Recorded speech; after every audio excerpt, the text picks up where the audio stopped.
Hello, welcome all of you. This is official YouTube channel of Jogta Academy. Myself Sanjay Thakur, and today I am going to review the Geography and Environmental section of recently conducted Naib Tehsildar exam. Before starting, I would like to inform you that fresh batch for HS is going to start from 8th November 2022. For getting any detail regarding this batch, you can call on these numbers. So let's start. तो हम first question देखते हैं। जो statement based question था वो था trade wind blow mainly in tropical zone.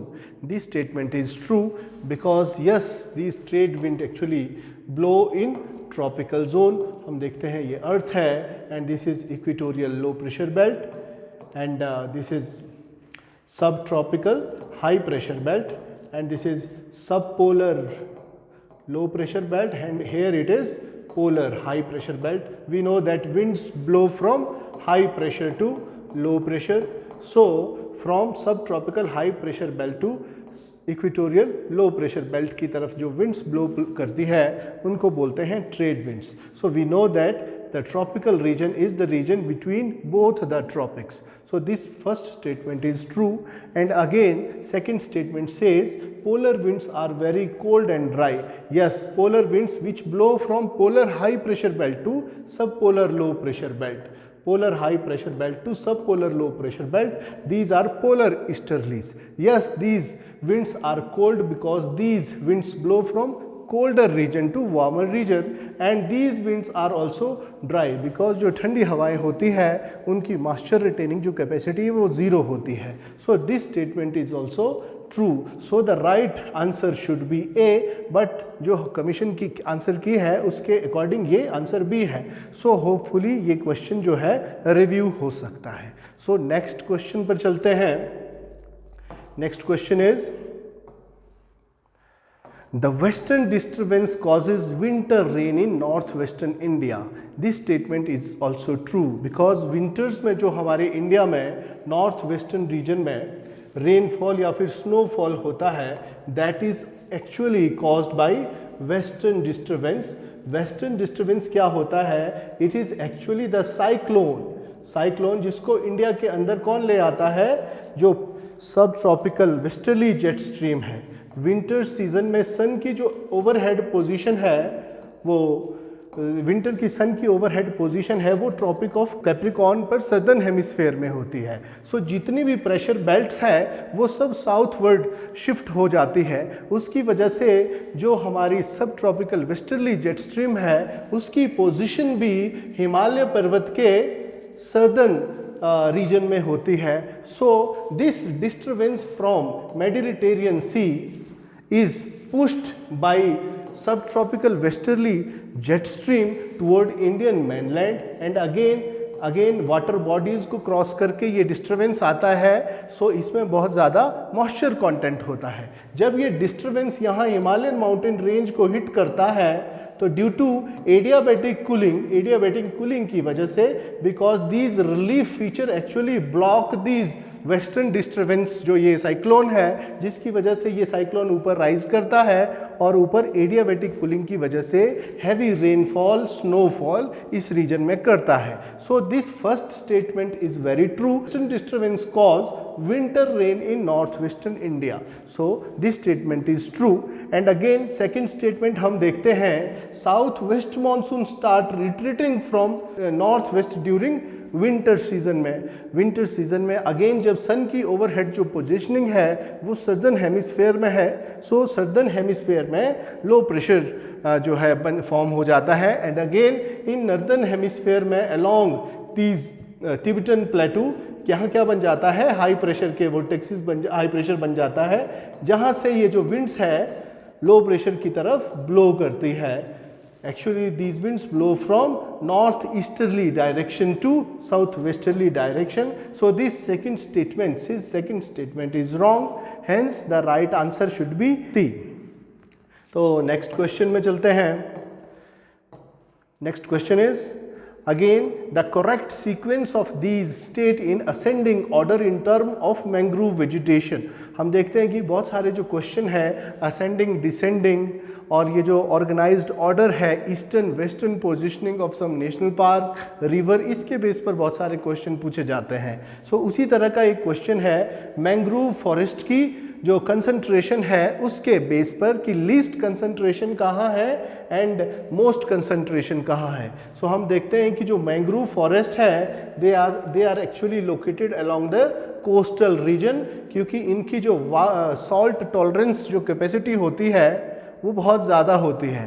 सो इसलिए ये जो मैंग्रोव फॉरेस्ट है ये Gujarat, Goa, Andhra Pradesh and Orissa and waste Bengal के आसपास and Andaman and Nicobar island के आसपास बहुत ज़्यादा कंसंट्रेशन में ये पाए जाते हैं.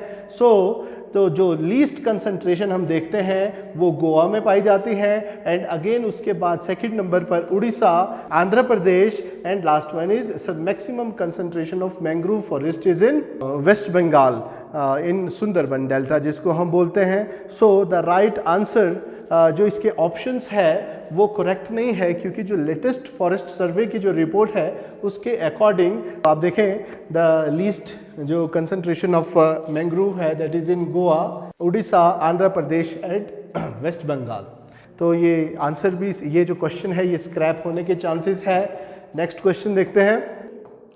What is important about Kartarpur corridor. हम देखते हैं कि रिसेंटली इंडिया और पाकिस्तान के बीच एक ट्रांस बॉर्डर जो है कॉरिडोर को ओपन किया गया है to connect to religious centre. One is along in Gurdaspur जिसको बोलते हैं Baba Nanak shrine in Gurdaspur, where Guru Nanak Dev actually attained the enlightenment, and again another one is the Kartarpur Sahib Gurdwara in Pakistan, where यहाँ इस particular location पर जो है गुरु नानक देव जी का जन्म हुआ था. सो इन दोनों रिलीजियस जो टेम्पल्स है, रिलीजियस जो गुरुद्वाराज है, इनको कनेक्ट करने के लिए जो है एक कॉरिडोर खोला गया है, बनाया गया है जिसको करतारपुर कॉरिडोर कहा जाता है. So it actually connect Dera Baba Nanak shrine in Gurdaspur to Kartarpur Sahib Gurdwara in Pakistan. So this statement is correct and it provide trade route between India and Pakistan. This statement is directly wrong. It help in checking the terrorist activities. This statement is also wrong, and it allow Indian devotees to visit Gurudwara without visa. This statement is true because आपको इस corridor के through Pakistan में जाने के लिए किसी visa या फिर किसी पासपोर्ट की ज़रूरत नहीं है. Hence फर्स्ट एंड फोर्थ जो ऑप्शंस है, these both options are true. The right answer is C. Next देखेंगे तो ये करतारपुर कॉरिडोर है which is across the border around 6.5 kilometre long and connect Gurdaspur with this Kartarpur Sahib जो गुरुद्वारा है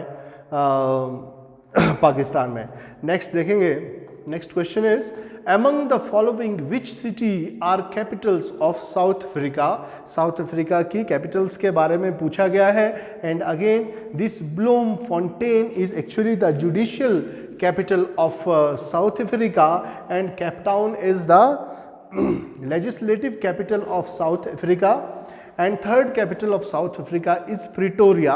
सो ये क्वेश्चन अगेन पूछा जाता है एग्जाम्स में, एंड अगेन एचएस में भी ये केप टाउन के बारे में क्वेश्चन पूछा गया था. So right answer is D.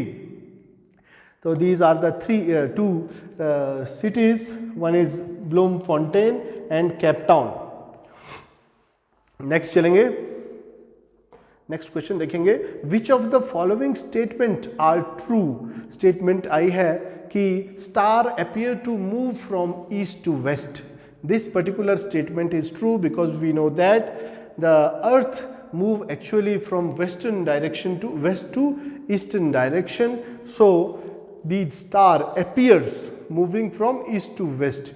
INSET is a natural satellite of the earth. This is not true because natural satellite earth का मून है and this INSAT is the artificial satellite of the earth and earth is the smallest planet. This statement is also wrong because it is the Mercury which is the smallest planet of solar system and Venus is the brightest planet. This statement is true. Due to maximum albedo, this Venus is the brightest जो planet in solar system. तो right answer is D. Next question देखेंगे. These are actually the mountain peaks and some mountain ranges. आपको ये बताना था. This Doda Beta is the highest peak of Nilgiris and ये देखेंगे आप Guru Shikhar is in Aravalis, Dhupgarh is the highest peak of Satpura and this Doda Beta is the highest peak of Nilgiris and this Armakonda is in eastern Ghat. So the right answer should be D. D is the right answer. तो direct question भी पूछे गए थे तो आपको geography में हमेशा ये सीक्वेंस में ये सब इंफॉर्मेशन को पढ़ना है. सो the right answer is D. Next देखेंगे द एग्रीकल्चर क्रॉप ईयर. हम देखते हैं कि इंडिया में जो क्रॉपिंग सीजन्स है खरीफ है रबी है and then it is zaid season. So the agriculture year is actually between July to June. It commences from July and end in June. So the right answer is C. Next question देखेंगे Virachey national park is situated in which ASEAN state. तो ये जो national park है this particular national park is located in Cambodia. आप देखेंगे ये Cambodia में located है along the border of Cambodia and Vietnam. Next is North South Gas Project is a gas pipeline agreement signed between which two countries. तो इसका जो right answer था वो था Russia and Pakistan. This particular agreement was sign in 2018. इसके according Russia ने पाकिस्तान में एक गैस पाइपलाइन को कंस्ट्रक्ट करना था from Karachi to Lahore. So the right answer is D. Russia and Pakistan ये जो है कराची से लाहौर के बीच में एक पाइपलाइन को बनाने के लिए एक जो है एग्रीमेंट साइन किया गया था पाकिस्तान और रशिया के बीच में. Surti breed of buffalo is chiefly found in. कौन सी स्टेट में ये जो है ब्रीड पाई जाती है बुफेलो की. So this particular breed is the indigenous breed of Gujarat state. So the right answer is D. Surti breed of buffalo is found in Gujarat. Next question देखेंगे मांड्या इन Karnataka is famous for. तो ये इंडस्ट्रियल पॉइंट ऑफ व्यू से जब हम industries पढ़ेंगे तो उसमें भी हम देखेंगे कि शुगर केन इंडस्ट्रीज़ जो है मेनली लोकेटेड जो है महाराष्ट्र कर्नाटका में है. सो कर्नाटका में दो बेल्ट में northern Karnataka and southern Karnataka में मैक्सिमम शुगर केन इंडस्ट्रीज़ पाई जाती है. सो कॉटन जो शुगर इंडस्ट्री है that is located in Mandya district in Karnataka. So Mandya district in Karnataka in southern Karnataka and again in northern portion also this particular area is also famous for sugar based industries, sugar cane industries. ठीक है तो Mandya district. Next question चलेंगे. Arrange the following environmental related act into chronological order of the year of their passing. तो इस तरह के question भी बहुत पूछे जा रहे हैं कमीशन के द्वारा. तो हम देखते हैं कि this water prevention and control of pollution act was actually enacted in 1974 and this national green tribunal was in 2010 में इसको इनेक्ट किया गया था. And this wildlife protection act was there in 1972 and forest conservation act was in 1980. So the right answer is answer C. तो इस तरह के information को भी आपको हमेशा पढ़ते रहना है. कब कौन सा एक्ट कौन सी पॉलिसी जो है इम्प्लीमेंट की गई. इस तरह के क्वेश्चन भी बहुत प्रिलिमिनरी एग्जामिनेशन में कमीशन के द्वारा पूछे जा रहे हैं. नेक्स्ट देखेंगे which of the following measure are effective for soil conservation. Very conceptual type के क्वेश्चन है. सो आप देखेंगे सॉइल कंजर्वेशन के लिए कौन कौन से मेजर्स जो है बहुत इंपॉर्टेंट है। The first option is avoiding crop rotation. अगर आप क्रॉप रोटेशन को अवॉइड करते हैं, सिंगल टाइप का मोनोटोनस टाइप का क्रॉपिंग पैटर्न को फॉलो करते हैं, तो उससे क्या होगा, हमारी जो सॉइल की फर्टिलिटी है वो रिड्यूस हो जाएगी। So first option is wrong. Again afforestation, जितने ज़्यादा आप वेजिटेशन को ग्रो करोगे उससे क्या होगा, सॉइल कंजर्वेशन में बहुत हेल्प मिलेगी, because actually these forest are helpful in retaining और reducing the soil erosion. The third option is encouraging the use of chemical fertilizer. Again, very excessive use of chemical fertilizer is very dangerous for soil for soil health. So we should reduce the chemical usage of chemical fertilizers, and again limiting shifting cultivation. जो slash and burn जो एक technique है north eastern region में, उसको हमें reduce करना है। So second and fourth जो ऑप्शन थे ये ऑप्शन करेक्ट है। सो आप देखेंगे the right answer is B, second and fourth option. Next question is, out of the following which is the secondary pollutant? Secondary pollutant, इन सब में से secondary pollutant कौन से हैं?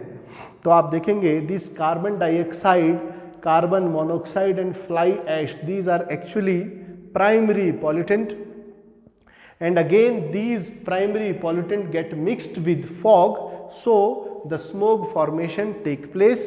The smoke is actually the secondary pollutant, so right answer is a. तो इस तरह के कॉन्सेप्चुअल क्वेश्चन भी इन्वायरमेंटल इकोलॉजी से बार बार पूछे जा रहे हैं। तो आप देखेंगे secondary pollutants and primary pollutants. This is the end of this geography section, and again I would like to inform you that Jokta Academy had started mains test series from 4th of November. Anyone interested can call on this number, and again we have also updated our study material, main study material according to the requirement of the syllabus. So for getting any detail about these kind of things you can call on these numbers, and again for further updates and further daily updates you can subscribe to our YouTube channel and also join us on our Telegram channels. Thank you so much.